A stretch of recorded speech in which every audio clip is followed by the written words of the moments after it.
Jadi begini, pertama saya katakan tujuan PPATK Mas Ivan itu baik. Saya tahu dia ini pekerja yang baik dan pernah jadi teman kerja saya. Pak Mahfud kenal baik ya? Kenal baik, profesional. Profesional. Tapi yang kali ini caranya kurang tepat, sehingga menimbulkan kegaduhan yang tidak perlu. Karena dengan pemblokiran, istilah media kan diblokir. Kalau istilah hukumnya itu penghentian sementara, handsome, henti sementara. Penghentian sementara, di handsome gitu, itu istilah hukum. Tapi oke loh, kan sama aja dihentikan dan diblokir kan sama aja. Kita pakai istilah blokir. Nah, ini banyak korban karena itu yang bersebaran bukan hanya di Indonesia, tapi di berbagai negara.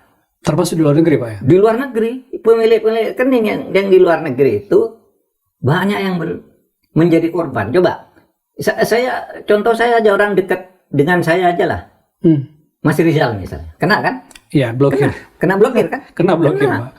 Dan ketika mau memperbaiki, harus ngisi formulir, isi formulir, gitu kan? Tanda tangan, menyerahkan KTP lagi. Oke, Mas Rizal masih muda, gagah, bisa ke sana. Bisa ke bank. Betul. Halim, istrinya Mas Halim. Halim Alamsyah. Halim Alamsyah. Mantan Deputi Gubernur BI. Indonesia dan Ketua Lembaga Penjamin Simpanan LPS. Mantan Ketua LPS. Iya. Ini mantan pejabat BI, Pak ya? Mantan pejabat, Anda tanya aja. Itu orang dekat saya. Mas Rizal. Ya. Halim. Anak saya. Oh ya? Saya, mantu saya. Yang di mana, Pak? Yang di Belanda.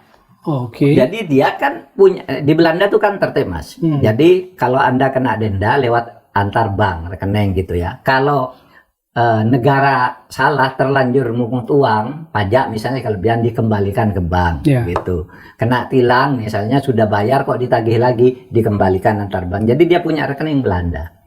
Nggak aktif karena dia pulang ke Indonesia untuk penelitian. Tiba-tiba dia kena. Karena apa? Saya sudah dibuka itu tulisannya DOM. Mau dibuka nggak bisa. Padahal itu untuk misalnya bantuan sosial yang dari Belanda untuk anak, untuk dia masuk ke dia. Biaya penelitian yang masuk ke dia. Tapi mau dikeluarkan nggak bisa. Oh ya? Iya. Jadi orang-orang di sekitar Pak Mahfud juga kena blokir. Lalu yang banyak tuh di berita di TV kan ada emak-emak mau beli beras gitu karena lama ndak buka, begitu buka ndak boleh.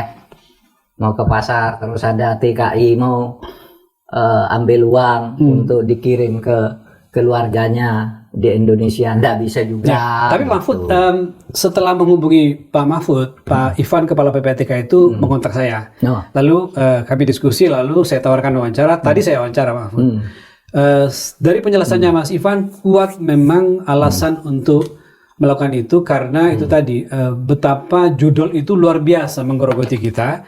Dan menurut Mas Ivan, dari data yang dia miliki, pasca pemblokiran sementara itu, ya atau penghentian sementara itu di bulan Mei itu drop jauh, turun sekali signifikan transaksi judi online. Ini ada datanya Pak. Saya mau tunjukkan ke Pak Mahfud agar Pak Mahfud